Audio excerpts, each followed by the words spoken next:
Well, your next hat. Dave Greaves.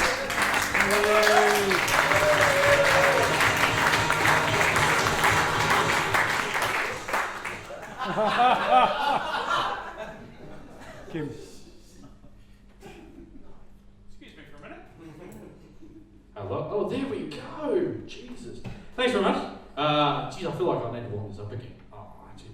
For the record, I do not have holes in my pockets.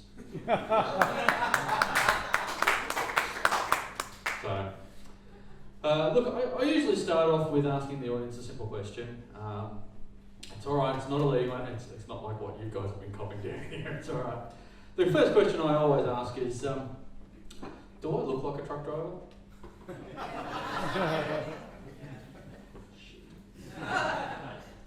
Unfortunately, I do work as a truck driver. Shut up. Now look, I do work as a truck driver and it's not a fun job.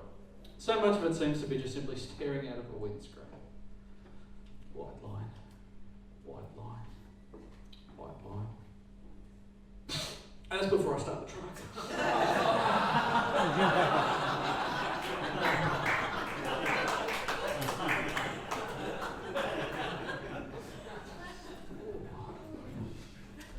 Believe it or not, believe it or not, truck driving is a lot like dating. You know, you're always finding one that needs a lot of maintenance. You'll come across one that has high mileage. And there's always somebody lying about the size of their load. There's also a correlation between driving a truck and masturbating as a teenager. All it takes to slow you down is one old lady.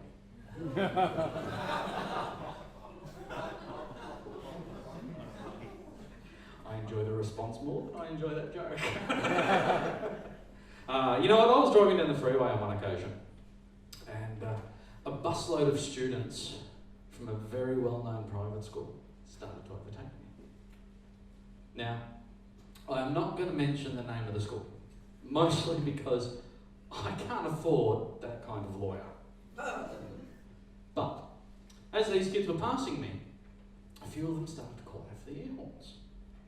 Now, unfortunately, in a city doing that, without a good reason, could get me into trouble. So I politely ignored them, which was not appreciated by those little bastards. They very quickly started to mouth off at me, and I was hurt. I felt that I had only 3 responses that I could offer up to them. Now, I could 1, continue to ignore them. I could 2, mouth off back at them. Or I could 3, at 100 kilometres an hour, fake a heart attack. So, as I clenched my heart, slumped over the steering wheel, I was thankful for my dash cam, capturing the look of sheer terror on these little bastards' faces. 40 of our so-called finest students, half of which ran to the other side of the bus to get away from the dead guy.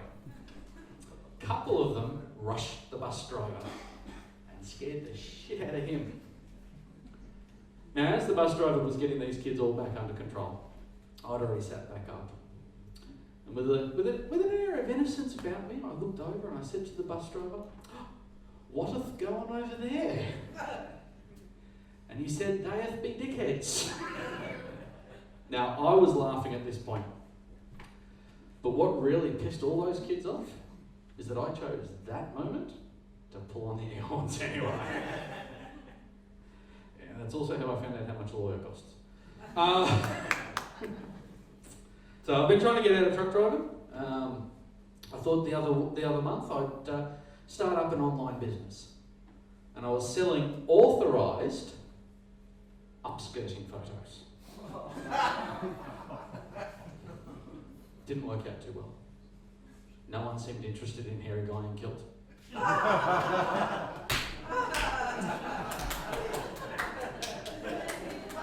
And I hurt my back taking all those selfies. So I did. I hurt my back, and I went to my physiotherapist, and I think he's a creep. Because I was lying on his table and he was working on my lower back. Next thing I know, he leans over my shoulder and he says, hey Dave, are you seeing anyone?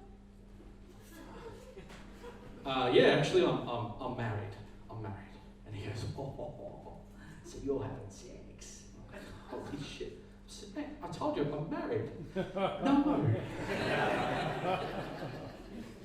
He said, oh, that's a shame, because sex is really good for your back. I'm like, hang on a minute. What are you talking about? He goes, sex is really good for your back. Straightens your spine, strengthens the muscles, and the endorphins that are released dull the pain. And I thought that's actually pretty neat, but I'm never going to convince the wife of this.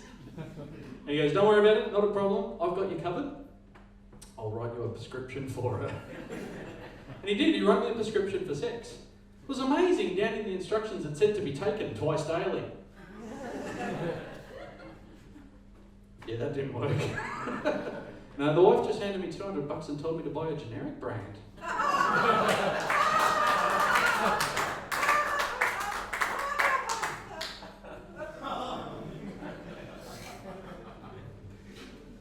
Myself and my wife were out at the shops, and I bought myself a multi-pack of boxer shorts.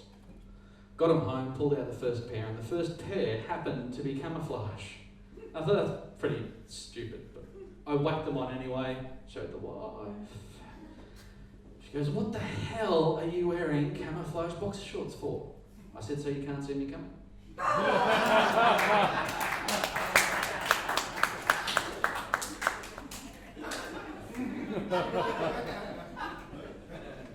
She looked me straight in the eye and she said, under no circumstances will you ever catch me wearing camouflage knickers.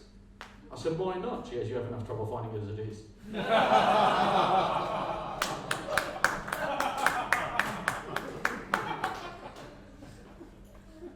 If it was real, I'd have found it by now.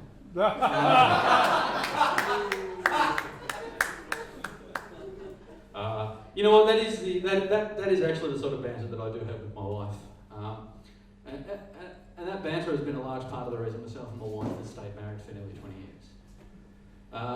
That banter is also part of the reason why myself and my wife still have sex nearly every night of the week. Nearly on Mondays, nearly on Tuesdays. Nearly the same night. We do count ourselves to be quite lucky. We've got two awesome kids, two beautiful daughters. It came as a bit of a surprise because we weren't expecting daughters. We were actually expecting ferals.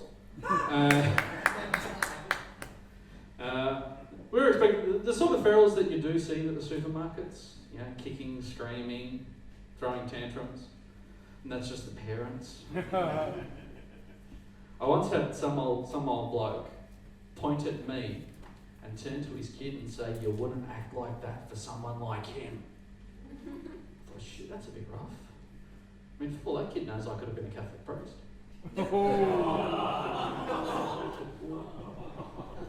Hang on. I once saw a mother screaming at her kid, wait till your father gets home. And the kid looked at her and said, which one? I did learn a valuable lesson that day. Walk away before you laugh at someone. Because ferals hit hard. Look, you know what? I love my kids. They're absolutely fantastic. Very, very intelligent. And I knew that from a very early age. My eldest, when she was only 4 years old, I picked her up to take her to bed one night.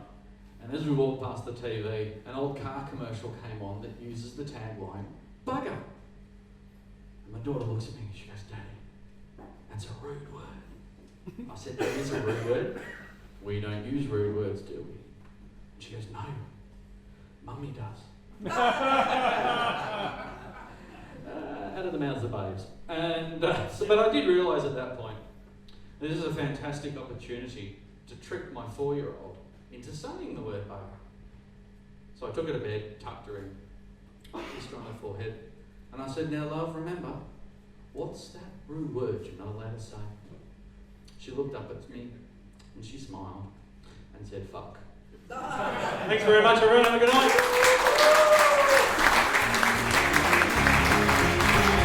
Dave Greaves. Dave Greaves. Please put your hands in. Big donation also for Superstar Melbourne.